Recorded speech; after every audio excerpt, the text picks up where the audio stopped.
আমাদের হায়াতের মাকসাদ হলো আল্লাহর বন্দেগী। আল্লাহ বলেন, আল্লাযী খলাকাল মাউতা ওয়াল হায়াত, তোমাদের হায়াত তোমাদের মউত আমি সৃষ্টি করেছি। কেন করেছি? লিয়াবলুয়াকুম আইয়ুকুম আহসানু আমালা, তোমাদের মধ্যে কে নেক কাজ বেশি করো, কে বেশি কর্ম সম্পাদন করো, মানে কে বেশি আমল করো, এই কথার পরীক্ষা করার জন্য আল্লাহ রাব্বুল আলামিন আয়াতের মধ্যে আগে মৃত্যুর কথাটা বলেছেন, আল্লাযী খলাকাল মাউতা, তারপরে বলেছেন হায়াতা। অথচ এটা বাস্তবতার বিপরীত। বাস্তবতা হলো আগে আমাদের জীবন, পুরা জীবন কাটানোর পরে তারপরে আসে আমাদের মরণ। কিন্তু আল্লাহ তাআলা আগে মরণের কথা বলেছেন, আল্লাযী খলাকাল মাউতা, তারপরে বলেন ওয়াল হায়াতা। আল্লাহকে যিনি মউত সৃষ্টি করেছেন, মরণ সৃষ্টি করেছেন, যিনি জীবন সৃষ্টি করেছেন। এখানে একটা প্রশ্ন, জীবনের আগে মরণটাকে আল্লাহ কেন আগে উল্লেখ করলেন? মুফাসসিরিনে কেরাম এই আয়াতের জবাবে বলেন, মানুষ তার হায়াতে দুনিয়ার চাকচিক্য আর দুনিয়ার মোহে পড়ে তার হায়াতের মাকসাদ ভুলে যাবে, সে মৃত্যুকে ভুলে যাবে। এই জন্য আল্লাহ তাআলা আগে মৃত্যুর কথা স্মরণ করিয়ে দেন। লম্বা জীবন কাটাইবা, জীবনের একদিন পরিসমাপ্তি আছে, জীবনের একদিন শেষ আছে। এই জীবনে তোমার দাদা থাকতে পারে নাই, তোমার পরদাদা থাকতে পারে নাই, তোমার বাবাও নাই। তারা যে পথে গেছে তুমিও সে পথে চলে যাবে। ইহা হাম সবে মুসাফির হায় ওয়াহি আখির ঠিকানা, ইহা হাম সব মুসাফির হায় ওয়াহি আখির ঠিকানা, কোই আগে রওয়ানা হো কোই পीछे রওয়ানা, কোই আগে রওয়ানা হো কোই পीछे রওয়ানা। এখানে আমরা সবাই মুসাফির, বলেন না, এখানে আমরা সবাই মুসাফির। এই দুনিয়ার মায়া ত্যাগ কইরা, ঘরের মায়া ত্যাগ কইরা, বিবির মায়া ত্যাগ করে, সন্তানের মায়া ত্যাগ করে আমাদের সবাইকে দুনিয়া থেকে চলে যেতে হবে। কথা বলেন ঠিক না বেঠিক?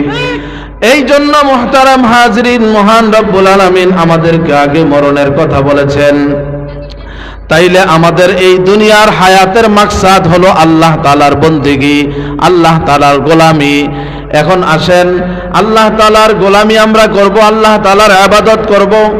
হায়াতের মাকসাদ যেহেতু ইবাদত, হায়াতের মাকসাদ যেহেতু আল্লাহর বন্দেগী, তাহলে খাওয়া দাওয়া যে আমরা করি, এটা কেন করি? আমরা যে ঘর সংসার করি, আমরা যে খেতে খামারে কাজ করি, চাকরি করি, আমরা যে দোকানদারি করি, আমরা যে বিদেশ যাই, প্রবাস জীবন, যাবতীয় দুনিয়ার সব কিছু আমরা করি, এগুলো তো বন্দেগী না, এগুলো তো ইবাদত না। মসজিদে এসে যখন নামাজ পড়ি সেটাই না ইবাদত। তাহলে জিন্দেগীর মাকসাদ যদি হয় ইবাদত, তাহলে চাকরি করি কেন? জিন্দেগীর মাকসাদ যদি হয় ইবাদত, তাহলে খেত খামার করি কেন? জিন্দেগীর মাকসাদ যদি হয় ইবাদত, তাহলে আমরা ঘুমাই কেন? জিন্দেগীর মাকসাদ যদি হয় ইবাদত, তাহলে বিয়ে শাদীর কি প্রয়োজন? হ্যাঁ দোস্ত, দুনিয়ায় যা কিছু করি সব কিছুই আমাদেরকে করতে হবে, এই সব কিছুকে আমাদেরকে ইবাদত বানাইতে হবে। কি বানাইতে হবে বলেন? ঘুম যাওয়া এটাও ইবাদত হবে যদি ইবাদত বানাই, চাকরি করাটাও ইবাদত হয়ে যাবে যদি আমি ইবাদত বানাই, খেত খামার করা, কৃষি কাজ করা, সেটাও ইবাদত হবে যদি ইবাদত বানাই। হ্যাঁ, মানুষের এখানে কাজ করা, সেটাও আমার ইবাদত হবে যদি আমি ইবাদত বানাই। কারণ আল্লাহ তাআলা পবিত্র কোরআন মাজিদে বলেছেন, ফাইদা কুদিয়াতিস সালাহ, যখন মসজিদে নামাজ আদায় হয়ে যাবে তোমার, তুমি যখন নামাজের ফরজিয়ত আদায় করে ফেলবা, ফান্তাশিরু ফিল আরদ, তখন তোমরা জমিনে ছড়িয়ে পড়বা, ওয়াবতাগু মিন ফাদলিল্লাহ, আর আল্লাহ তাআলার অনুগ্রহ অর্থাৎ আল্লাহ তাআলার রিজিক সেখানে তোমরা তালাশ করবা। আল্লাহ তাআলার হুকুম মানা এটা ইবাদত কি ইবাদত না বলেন?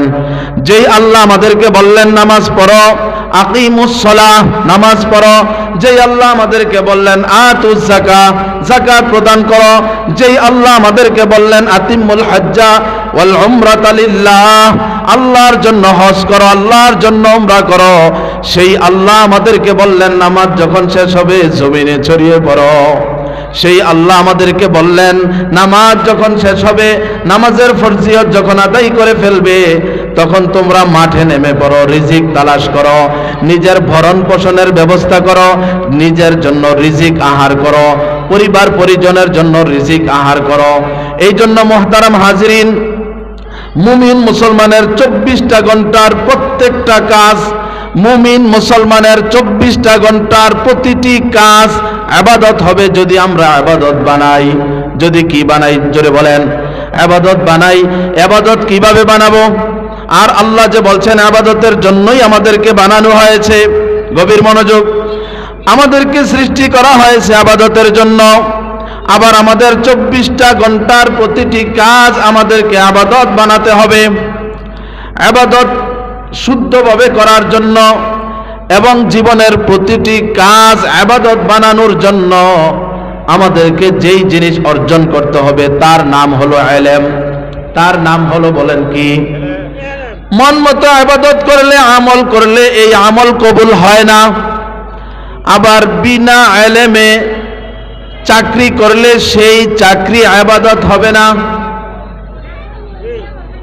বিনা ইলমে যদি আমি ক্ষেত খামার করি সেটা আমার আমল হবে না, ইবাদতের মধ্যে গণ্য হবে না। এই জন্য আমাদেরকে পয়লা নাম্বার শর্ত হলো ইলম হাসিল করা। বলেন, ইলম হাসিল করা। ইলম ছাড়া, ইবাদত শিখা ছাড়া ইবাদত আল্লাহর দরবারে কবুল হবে না। বলেন, ইবাদত শিখা ছাড়া আল্লাহর দরবারে ইবাদত কবুল হবে না। এই জন্য ইবাদত আমাদেরকে শিখতে হবে। ইবাদত আমাদেরকে কি করতে হবে বলেন? শিখতে হবে। জীবনের প্রতিটি কাজ ইবাদত বানাতে হবে। জীবনের প্রতিটি কাজ কি বানাইতে হবে বলেন? ইবাদত বানাইতে হবে। সেটা কিভাবে ইবাদত হবে? যদি আমার প্রতিটা কাজ সুন্নত তরিকা অনুযায়ী করি, নবীজির আদর্শ মোতাবেক করি, তখন আমার ওই কাজটা ইবাদত হয়ে যাবে। যেমন আমরা ঘুমাই কিনা বলেন? এখন যদি একজন মানুষ ঘুমায়, সে যদি শুধু নবীজি সাল্লাল্লাহু আলাইহি ওয়াসাল্লামের সুন্নত মোতাবেক ঘুমায়, সারা রাত ঘুমাইলো, এই সারা রাত তার আমলনামায় ইবাদতের সওয়াব লেখা হবে। সুবহানাল্লাহ বলেন। যতক্ষণ ঘুমাইলো ততক্ষণ আমলনামায় সওয়াব হতে থাকবে। শুধুমাত্র ঘুমানোর তরিকা অনুযায়ী ঘুমাইলে, সুন্নাহ তরিকা, ইসলামী যেইভাবে ঘুমাইতে বলছে ইসলাম, নবীজি যেভাবে ঘুমিয়েছেন, আমরা ভাত খাই কিনা বলেন? খাওয়া ইবাদত হবে না। যদি সুন্নত তরিকা অনুযায়ী খাই তখন খাওয়া ইবাদত হয়ে যাবে। সুবহানাল্লাহ বলেন। এখন খাওয়া দাওয়ার সুন্নত কি? ভালোভাবে হাত ধুইতে হবে, 2 হাত, তারপরে দস্তরখান বিছাতে হবে, তারপরে খাওয়ার শুরুতে বিসমিল্লাহ পড়তে হবে। খাবার এটা আল্লাহ তাআলার নেয়ামত, এই কথার ইয়াকিন দিলে পয়দা করতে হবে। আল্লাহ তাআলার বরকতের কথা স্মরণ করতে হবে। ছোট ছোট লোকমা দিয়ে প্লেটের ডান পাশ থেকে তারপরে খেতে হবে, চিবিয়ে চিবিয়ে খেতে হবে। মাঝে মাঝে আলহামদুলিল্লাহ পড়বে যে এত সুন্দর সুস্বাদু খাবার খাই, এটা তো আল্লাহ আমার রিজিক হিসাবে পাঠিয়েছেন। এই ভাত যদি আল্লাহ না বানাইতেন, চাউল যদি আল্লাহ না বানাইতেন, তাহলে আমি কিভাবে খেতাম? মাছ যদি আল্লাহ না বানাইতেন, মাছ খেতে পারতাম। গোশত যদি আল্লাহ না বানাইতেন, গোশত খেতে পারতাম। গাছগাছালির ফল ফলাদি যা কিছু খাই, এই সব কিছু কে বানিয়েছেন? আল্লাহ। তো আমি যখন সুন্নত মোতাবেক খাবো, আমার খাওয়া ইবাদত হবে। এই জন্য শাইখুল হাদিস জাকারিয়া রহমাতুল্লাহি আলাইহি, উপমহাদেশের শাইখুল হাদিস বলতে যাকে বোঝাতো, ফাজাইলে আমলের মুসান্নিফ, ওনার আব্বাজান, উনি বলেছেন যে সুন্নত মোতাবেক ইস্তেঞ্জা করা, বাথরুম করা, এটাও ইবাদত। আর সুন্নত ছাড়া নামাজ পড়া, এটাও ইবাদত হবে না। নামাজ কি মন মতো পড়লেই হবে? তো রাসূল আকরাম সাল্লাল্লাহু আলাইহি সাল্লাম বলছেন, সল্লু কামা রাআইতুমুনি উসাল্লি, তোমরা সেইভাবে নামাজ পড়ো যেভাবে আমাকে নামাজ পড়তে দেখো। তাহলে সুন্নত মোতাবেক নামাজ না পড়লে নামাজ হবে না। এক সাহাবী নবী নামাজ পড়ে এসে নবীজিকে বললেন, সালাম দিলেন। নবীজি সালামের জবাব দিয়ে বললেন, ইরজি, তুমি ফিরে যাও, ফাসল্লি, তুমি নামাজ পড়ে আসো, ফাইন্নাকা লাম তুসাল্লি, কেননা তুমি নামাজ পড়ো নাই। আবার আসছে, আবার বলছেন, ইরজি, যাও, ফিরে যাও, নামাজ পড়ো, কেন তুমি নামাজ পড়ো নাই। সে নামাজ পড়ে আসছে আর নবীজি তাকে বলেন তুমি নামাজ পড়ো নাই। খেয়াল করেন, তার মানে সে যেভাবে পড়েছে সুন্নত মোতাবেক পড়ে নাই, এই জন্য তার নামাজ হয় নাই। এই জন্য হায়াতের জীবনের প্রতিটি কাজ, সেটা ইসলামের কাজ হোক, দেখতে পরকালীন কাজ হোক, ইবাদতের কাজ হোক, আর দুনিয়াবি কাজ হোক, যদি আমি সুন্নত তরিকা মোতাবেক করি আমার সবগুলো কাজ ইবাদত হবে। আর যদি সুন্নত তরিকা মোতাবেক না করি তাহলে একটা কাজও আমার ইবাদত হিসাবে গণ্য হবে না। এই জন্য সুন্নত তরিকা অনুযায়ী করা, এই বিষয়টা আমাদেরকে বুঝতে হবে। এই জন্য এটার জন্য ইলম দরকার। এই ইলম যেমন পুরুষের জন্য দরকার, এই ইলম তেমন মহিলাদের জন্য দরকার। কথা বলেন ঠিক না ঠিক? পুরুষের জন্য বহু মাদ্রাসা আছে, ইউনিভার্সিটি আছে, বিশ্ববিদ্যালয় আছে, ধর্মীয় শিক্ষার অনেক প্রতিষ্ঠান আছে। পুরুষের জন্য বড় বড় প্রতিষ্ঠান আছে, যেখানে দাওরা পর্যন্ত মাদ্রাসা, যেখানে উলুমে আলিয়া পড়ানো হয়, যেখানে ইফতা আছে, যেখানে হাদিস শাস্ত্র, যেখানে আপনার তাখাসসুসাতের বিভাগ আছে, বিভিন্ন উচ্চ শিক্ষা গ্রহণ করার ব্যবস্থা আছে। কিন্তু সেই তুলনায় নারীদের জন্য ধর্মীয় শিক্ষা গ্রহণ করার তেমন কোনো সুব্যবস্থা আমাদের দেশে পর্যাপ্ত নাই। আসেনিও বলেন, আছে? অথচ প্রতিটি গ্রামে, প্রতিটি অঞ্চলে, প্রতিটি মহল্লায় এমন সুন্দর দ্বীনি শিক্ষা প্রতিষ্ঠান দরকার মহিলাদের জন্য, যেটাকে আমাদের ভাষায় মহিলা মাদ্রাসা বলতে পারি অথবা বালিকা মাদ্রাসা বলতে পারি, যেখানে আমাদের সমাজের নারীরা, আমাদের সমাজের মেয়েরা, আমাদের সমাজের বালিকা শ্রেণী যারা, তারা নিরাপত্তার সাথে, পর্দার সাথে দ্বীনি ইলম হাসিল করতে পারে, ধর্মীয় শিক্ষা লাভ করতে পারে। মুহতারাম হাজিরিন, পুরুষের জন্য ধর্মীয় শিক্ষা গ্রহণ করা যতটা না প্রয়োজন, এর চেয়ে আরো বহু গুণে, আরো বেশি গুণে প্রয়োজন হলো নারীদের জন্য ধর্মীয় শিক্ষা গ্রহণ করা। বলতে পারেন, কেন হুজুর নারীদেরকে ধর্মীয় শিক্ষা গ্রহণ করা এত বেশি প্রয়োজন কেন? কারণ নারীরা হলো, তাদের মাধ্যমে একটা পরিবার মৌলিকভাবে আদর্শ পরিবার হিসাবে গঠিত হয়। কথা বলেন ঠিক না বেঠিক? নারী যদি ঠিক হয়ে যায়, সমাজের মহিলারা যদি ঠিক হয়ে যায়, পরিবারগুলো ঠিক হয়ে যাবে, সমাজ ঠিক হয়ে যাবে, একটা জাতি ঠিক হয়ে যাবে, একটা রাষ্ট্র আমূল পরিবর্তন চলে আসবে। কারণ প্রতিটি ব্যক্তি, চাই সে ছেলে হোক, চাই সে মেয়ে হোক, তার প্রাথমিক শিক্ষা, তার প্রাথমিক শিক্ষা গ্রহণ, তার প্রাথমিক আদব কায়দা, এই সব কিছু সে যার কাছে শিখে সে হলো তার মা। সে হলো কি? তার। এখন মার কাছেই তো, মাই তো হলো প্রথম মাদ্রাসা। প্রতিটি ব্যক্তির প্রথম বিদ্যালয়, প্রথম মাদ্রাসা, প্রথম পাঠশালা হলো তার মা। এখন মা যদি দিনদার হয়, মা যদি নামাজি হয়, মা যদি মুত্তাকি হয়, মা যদি পর্দানিশীন হয়, তাহলে ওই ছেলেগুলো, ওই বাচ্চাগুলো, চাই সে ছেলে হোক চাই সে মেয়ে হোক, সেও নামাজি হবে, সেও কোরআন তেলাওয়াতকারী হবে, সেও আল্লাহকে ডাকনেওয়ালা হবে, সেও ভদ্র হবে, সেও সভ্য হবে। কথা বলেন ঠিক না বেঠিক? এই জন্য নারীদেরকে দ্বীন শিক্ষা দেওয়া অতীব প্রয়োজন।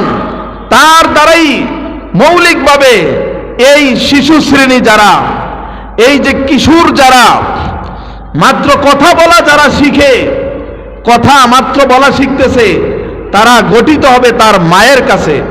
এখন মা আউযুবিল্লাহ বলতে পারে না, মা বিসমিল্লাহ বলতে পারে না, মা কোরআন তেলাওয়াত জানে না, মা সারাদিনে একবারও জিকির করে না, মা তার জবানে বিসমিল্লাহ নাই, আলহামদুলিল্লাহ নাই, মা সে নামাজ পড়ে না, আল্লাহকে ডাকে না, এমন মা সে পর্দা করে না, তার মধ্যে দিনদারি নাই, বেপরদেকি চলাফেরা করে, যেমন ভাবে মন চায় তেমন ভাবেই চলাফেরা করে, সারাদিন মোবাইল নিয়ে বসে থাকে, সারাদিন টিভি নিয়ে বসে থাকে।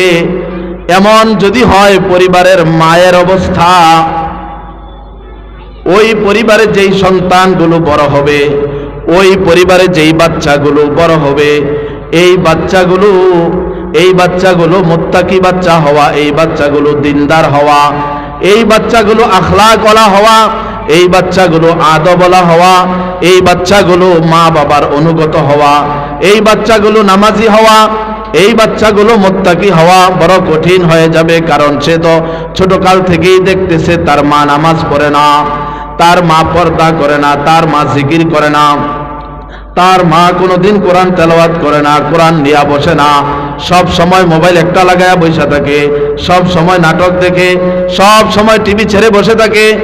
তো এমন মায়ের কাছ থেকে শিক্ষা পাওয়া বাচ্চা, এই সন্তান ভবিষ্যতে ভালো হবে না। বলেন ভালো হবে? এই জন্য আমরা যদি ছোটকালে আমাদের মেয়েদেরকে, আমাদের সন্তান যারা, তাদেরকে যদি ধর্মীয় শিক্ষাটা দিয়ে দিতে পারি, তাদেরকে যদি ইসলামিক শিক্ষাটা দিয়ে দিতে পারি, কোরআনের শিক্ষাটা দিয়ে দিতে পারি, তাহলে ছোটকাল থেকে এই বাচ্চা আখলাকওয়ালা হবে, আদবওয়ালা হবে। কি ওয়ালা হবে বলেন? এই জন্য রাসূল আকরাম সাল্লাল্লাহু আলাইহি ওয়াসাল্লাম হাদিস শরীফের মধ্যে বলেছেন, দুনিয়ার প্রতিটি জিনিস সম্পদ। বলেন দুনিয়ার প্রতিটি জিনিস কি? প্রত্যেকটা জিনিস সম্পদ। আল্লাহর রাসূল সাল্লাল্লাহু আলাইহি ওয়াসাল্লাম বলেন, দুনিয়ার প্রত্যেকটা জিনিস সম্পদ। এই সম্পদের মধ্যে শ্রেষ্ঠ সম্পদ হলো নারী জাতি। সুবহানাল্লাহ বলেন। আল মারআতুস সালিহা, নারী জাতি, মহিলারা হলো শ্রেষ্ঠ সম্পদ। সুবহানাল্লাহ বলেন। মহিলারা হলো শ্রেষ্ঠ সম্পদ, কিন্তু এই শ্রেষ্ঠ সম্পদকে আমরা শ্রেষ্ঠ বানাই না, অবহেলা করে তাদেরকে কাটিয়ে দেই। এখানে যত অভিভাবক আছেন, যত ভাই আছেন, আজকের থেকে নিয়ত করেন আপনার সন্তানকে কোরআন শিক্ষা দিবেন, আপনার সন্তানকে মাদ্রাসায় পড়াবেন, আপনার সন্তানকে কমপক্ষে দিনিয়াত, ইসলামের বুনিয়াদী শিক্ষা, কালিমার শিক্ষা, যে সে 5টা কালিমা পারবে, নবীর 40টা হাদিস পারবে, সে ইমানে মুজমাল পারবে, ইমানে মুফাসসাল বলতে পারবে মুখস্থ, কালিমায়ে তৈয়বাটা মুখস্থ বলতে পারবে, কালিমায়ে শাহাদাত মুখস্থ বলতে পারবে। এমনি ভাবে ঘরে ঢুকতে কোন দোয়া পড়তে হয়, ঘর থেকে বের হইতে কোন দোয়া পড়তে হয়, এমনি ভাবে 30 পারা কোরআন সহি শুদ্ধভাবে যেন সে পড়তে পারে। অজুর মাসালাগুলো, অজুতে কয় ফরজ, গোসলের মাসালা, গোসলে কয় ফরজ, অজু করার তরিকা কি, কিভাবে সুন্নত তরিকায় অজু করতে হয়, নামাজ ভঙ্গের কারণ কি, নামাজ ভঙ্গের যে 19টা কারণ, এরপরে নামাজের বাহিরে 7 ফরজ, নামাজের ভিতরে 6 ফরজ, নামাজ ভঙ্গের 19টা কারণ, নামাজের 14টা ওয়াজিব, 2 রাকাত নামাজের 60টা মাসালা। দিনের এক কথায় একটা মানুষ দিনের উপর চলার জন্য, ইসলামের উপর চলার জন্য, আল্লাহর হুকুম মোতাবেক চলার জন্য তার যেই ফাউন্ডেশন দরকার, তার যেই মূল ইলম দরকার, এই ইলমগুলো কমপক্ষে আমরা আমাদের সন্তানদেরকে দিব। যখন এই ইলমগুলো আমি আমার সন্তানদেরকে শিক্ষা দিব, তখন তার ইবাদত শুদ্ধ হয়ে যাবে। আল্লাহ রাব্বুল আলামিন যেই উদ্দেশ্যে আমাদেরকে সৃষ্টি করেছেন, ইবাদত করার জন্য, বন্দেগী করার জন্য, বন্দেগী খালি করলেই হবে না, ইবাদত খালি করলেই হবে না, ইবাদত আমাদেরকে ইলম মোতাবেক করতে হবে, আল্লাহর হুকুম অনুযায়ী করতে হবে। মুহতারাম হাজিরিন, রাসূল আকরাম সাল্লাল্লাহু আলাইহি ওয়াসাল্লাম বলেন, দুনিয়ার নারীরা, মেয়েরা, মা জাতিরা হলো শ্রেষ্ঠ সম্পদ। মুহতারাম হাজিরিন, এরা দামি সম্পদ, এরা মূল্যবান সম্পদ। আমরা সবাই জানি মূল্যবান সম্পদকে অবহেলা করা যায় না, মূল্যবান সম্পদকে অবমূল্যায়ন করা যায় না। মূল্যবান সম্পদকে যত্ন করতে হয়, এটাকে হেফাজত করতে হয়, এটাকে মূল্যায়ন করতে হয়, এটাকে যত্ন করে রাখতে হয়। মূল্যবান সম্পদকে যে যেখানে সেখানে ফেলে রাখে, তাকে মানুষ বুদ্ধিমান বলে না, তাকে মানুষ বোকা বলে। তাকে কি বলে জোরে বলেন? বোকা বলে, তাকে বোকা বলে। এই জন্য আমরা আমাদের নারীদেরকে যদি সত্যিকার অর্থে শ্রেষ্ঠ সম্পদ মনে করি, তাহলে তাদেরকে যত্নে রাখবো। তাদেরকে যত্নে রাখার ইসলামী পরিভাষা হলো তাদেরকে পর্দায় রাখবো। কোথায় রাখবো বলেন? পর্দায় রাখবো। পর্দায় রাখা হলো তাকে যত্নে রাখা, পর্দায় রাখা হলো তাকে সেভ করে রাখা। এবং একজন নারী, একজন মহিলার পর্দা ব্যবস্থার পরিপূর্ণ পদ্ধতি গ্রহণ করা, এটাই হলো নারীর ইজ্জত সম্ভ্রমের মূল ব্যবস্থা। কথা বলেন ঠিক না বেঠিক? একটা সম্পদ যেটা মূল্য নাই, যেখানে সেখানে ফেলে রাখে, কিন্তু হীরা মণি মুক্তা স্বর্ণ গহনা রূপা টাকা পয়সা ব্যাংক ব্যালেন্স এগুলো মানুষ কতটা যত্নে রাখে বলেন? কারণ এগুলো মূল্যবান সম্পদ। নারী যেহেতু মূল্যবান সম্পদ, এই জন্য তাকে যত্নে রাখতে হবে, ঘরে রাখতে হবে, যেখানে সেখানে বের হতে দেওয়া যাবে না। এই জন্য আল্লাহ তাআলা পবিত্র কোরআনে বলেন, ওয়াকরনা ফি বুয়ুতিকুন্না, তোমরা তোমাদের নারীদেরকে ঘরে রাখো। ওয়ালা তাবাররুজনা তাবাররুজাল জাহিলিয়াতিল উলা, জাহিলি যুগের নারীদের ন্যায় এদেরকে তোমরা রাস্তায় প্রদর্শনের জন্য বের হয়ো না, এদেরকে রাস্তায় বের করে দিও না। এই জন্য আপনার মেয়ে কোথায় যায়, কখন যায়, কখন আসে, কিভাবে যায়, শালীনতার সাথে যায় না বেপরদিগির সাথে যায়, এইগুলো আপনাকে খেয়াল করতে হবে। এখন আপনি মডার্নের কথা বলে, আধুনিক যুগ এই কথা, এই বাহানা দিয়ে যে তার একটু স্বাধীনতা আছে, তার একটু মন চায় এদিক সেদিক ঘুরতে, আপনি বাধা দিলেন না, এরপরে সে চলে গেল, এরপরে সে অবুঝ বাচ্চা, বোঝে না, কোনো একটা দুর্ঘটনার শিকার হয়ে যায়, তখন আপনি পারিবারিকভাবে লজ্জিত হয়ে যান এই মেয়েটার কারণে, এই ছেলেটার কারণে। এই জন্য ছেলে মেয়েদের প্রতি আমাদের সবাইকে খুব দৃষ্টি রাখতে হবে, বিশেষ করে তার যাওয়ার টাইম, তার আসার টাইম। এবং ইসলামের শিক্ষা হলো কোনো বালেগা নারী, কোনো প্রাপ্তবয়স্ক মহিলা মাহরাম ছাড়া, মাহরাম পুরুষ মানে যার সাথে দেখা দেওয়া জায়েজ, এমন পুরুষ ছাড়া একাকী একজন নারী কোথাও যেতে পারবে না। ইসলাম নিষেধ করেছে। না বাজারে যেতে পারবে, না স্কুলে যেতে পারবে, না ভার্সিটিতে যেতে পারবে, না মার্কেট করতে যেতে পারবে।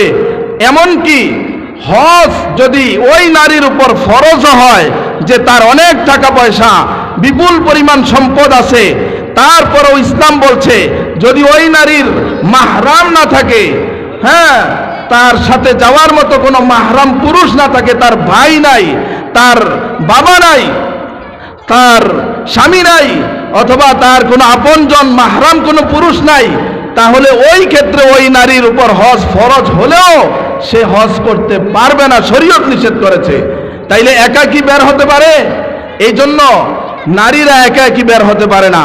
এই বেপরদিগির কারণে, এই পর্দাহীনতার কারণে, এই বেহায়াপনার কারণে আজকে আমাদের সমাজ দিন দিন নষ্ট হয়ে যাচ্ছে। কথা বলেন ঠিক না বেঠিক?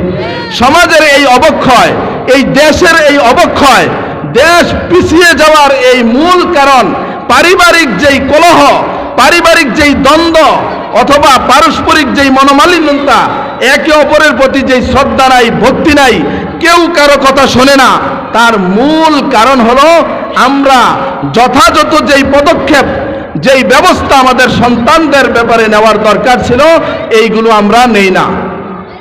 যার কারণে সমাজের এই বাস্তব চিত্র যেটা আমরা দেখতেছি, এটাই হচ্ছে। মুহতারাম হাজরিন, সময় কম, আমি অল্প সময়ের মধ্যে শেষ করে দিচ্ছি। রাসূল আকরাম সাল্লাল্লাহু আলাইহি ওয়াসাল্লামের একটা হাদিস শুনিয়ে, রাসূল আকরাম সাল্লাল্লাহু আলাইহি ওয়াসাল্লাম এক হাদিসের মধ্যে বলছেন যে মহিলারা তারা যদি 4টা কাজ করে, তো তাদেরকে বলা হবে জান্নাতের যেই কোনো দরজা দিয়ে তোমার মন চায় তুমি জান্নাতে প্রবেশ করো। সুবহানাল্লাহ বলেন। মহিলারা 4টা কাজ করবে, জান্নাতের যে কোনো দরজা দিয়ে মন চাবে সে প্রবেশ করবে, জান্নাতে ঢুকবে। আল্লাহর রাসূল বলেন, আলমার আতুইজা সাল্লাত খামসাহা, মহিলারা যদি 1 নাম্বার আমল যে 5 ওয়াক্ত নামাজ পড়বে, 5 ওয়াক্ত। মহিলাদেরকে দেখবেন সংসারের কাজ করার কারণে, পারিবারিক কাজ করার কারণে, উঠান বাড়ি ঝাড়ু দেওয়ার কারণে, বাচ্চাদের স্কুলে যাইতে রেডি করার কারণে, পাক শাক রান্না বান্নার কারণে, ঠিক মতো নামাজ পড়ে না, কয় পড়বই তো, এই কাজটা শেষ করে তারপরে করব। না, আগে নামাজটা পড়তে হবে আউয়াল ওয়াক্তে, তারপরে রান্না বান্না, ঘর সংসার, বাচ্চা কাচ্চা ইত্যাদি কাজ করবে। নামাজের ব্যাপারে খুব যত্নশীল হতে হবে। রাসূল বলেন আলমার আতুইলা সাল্লাত খামসাহা, মহিলা যদি 5 ওয়াক্ত নামাজ পড়ে 1 নাম্বার গুণ, 2 নাম্বার গুণ হলো ওয়া সামাত শাহরাহা, রমজান মাস আসতেছে আর 1 মাস। রাসূল বলেন যদি মাহে রমজানের 30টা রোজা মহিলারা রাখে, যতদিন তার রোজা ফরজ হয় অতদিন যদি সে রোজা রাখে। 2 নাম্বার, অনেকে রমজানের রোজার ব্যাপারে গ্যাস্ট্রিকের ব্যথা, এই কারণে রোজা ছেড়ে দেয়। অনেক যুবক ইয়াং রোজা রাখতে পারে ইচ্ছা করলে, কিন্তু হোটেলে খায় কিনা বলেন, হোটেলে পর্দা টানায়। এমন এক সমাজ ব্যবস্থা আমাদেরকে প্রতিষ্ঠা করতে হবে। আমরা যারা মুসলমান, আমাদের সমাজে এমন একটা দোকান আমরা রাখবো না যেই দোকানে দিনের বেলায় পর্দা লাগায়। ওই সমাজের যুবক যারা আছে, মুরব্বী যারা আছে, সবাই মিলে ওই দোকানে যাবে, পর্দা ছিঁড়ে ফেলবে, প্রথমে তাকে বুঝাইবে তুমি পর্দা টানাইয়া দিনের বেলায় রমজান মাসে খাওয়াইবা, এই সুযোগ তোমার নাই। কথা বুঝে আসছে? তো 2 নাম্বার গুণ রোজা রাখা। 3 নাম্বার গুণ হলো ওয়াহসানাত ফারজাহা, লজ্জাস্থানকে হেফাজত করবে। লজ্জাস্থানকে হেফাজত করবে, অপাত্রে ব্যবহার করবে না, মোবাইলে কারো সাথে চ্যাট করবে না, কারো সাথে অবৈধ প্রেম করবে না, কোনো পর পুরুষের সাথে রিলেশন করবে না, পুরুষ কোনো পর নারীর সাথে রিলেশন করবে না, প্রেম করবে না, অবৈধ সম্পর্ক রাখবে না। 3 নাম্বার গুণ। 4র্থ গুণ হলো ওয়া আতাআত বালাহা, স্বামীর ইতাআত করবে, স্বামীকে সম্মান করবে, স্বামীর কাজে সহযোগিতা করবে, স্বামীর সন্তানদেরকে লালন পালন করবে, স্বামীকে সম্মান করবে। এই 4টা গুণ যদি কোনো নারীর মধ্যে থাকে, নবীজি বলেন তাকে বলা হবে ফালতাদখুল, তুমি ঢুকো, প্রবেশ করো, মিন আইয়ি আবওয়াবিল জান্নাতি শাআত, জান্নাতের যে কোনো দরজা দিয়ে তোমার মন চায় তুমি জান্নাতে ঢুকো। সুবহানাল্লাহ বলেন। আল্লাহ সুবহানাহু ওয়া তাআলা আমাদের সবাইকে এই কথাগুলো বোঝার, আমল করার তৌফিক দান করেন। ইকরা মাদ্রাসা আলহামদুলিল্লাহ, মাদ্রাসার মুহতামিম অনেক দক্ষ এবং অনেক যোগ্য, অনেক এলেমওয়ালা এবং অনেক কর্মঠ লোক সমাজের অনেক অভাব। কর্মঠ ইমামের অভাব, কর্মঠ আলেমের অভাব, কর্মঠ মুহতামিমের অভাব, কর্মঠ কর্মচারীর অভাব, অনেক অভাব। আলহামদুলিল্লাহ মাওলানা ইসা রুহুল্লাহ সাহেব অনেক কর্মঠ, অনেক দক্ষ। এই এলাকাবাসীর জন্য একটা নেয়ামত এই মাদ্রাসা এখানে উনি করেছেন। মাদ্রাসার কারণে আপনারা হয়তো জানেন না, বহু কবরবাসীর কবর আযাব মাফ হয়ে যাচ্ছে। সুবহানাল্লাহ বলেন। আজকের এই মাহফিলের কারণে এই এলাকার বহুত কবরবাসীর আল্লাহ পাক কবর আযাব মাফ করে দিয়েছেন। মাদ্রাসায় তেলাওয়াত হয়, ছাত্ররা পড়ে, কোরআন শরীফ শিখে, হাদিস শরীফ পড়ে, মাসলা মাসাইল শিখে, এইগুলোর সওয়াব এই এলাকার মুর্দেগান যারা আছে তারা পাচ্ছেন। এবং যারা জীবিত আছেন এই মাদ্রাসার উসিলায়, এই মসজিদের উসিলায়, এই দ্বীনি কাজের উসিলায় আল্লাহ তাআলা আমাদের সবাইকেও বিভিন্ন বালা মুসিবত থেকে, আযাব গজব থেকে আল্লাহ হেফাজত করে রাখতেছেন। এই জন্য এই প্রতিষ্ঠানগুলো আমরা সবাই কদর করব। আল্লাহ বুঝার, আমল করার তৌফিক দান করেন।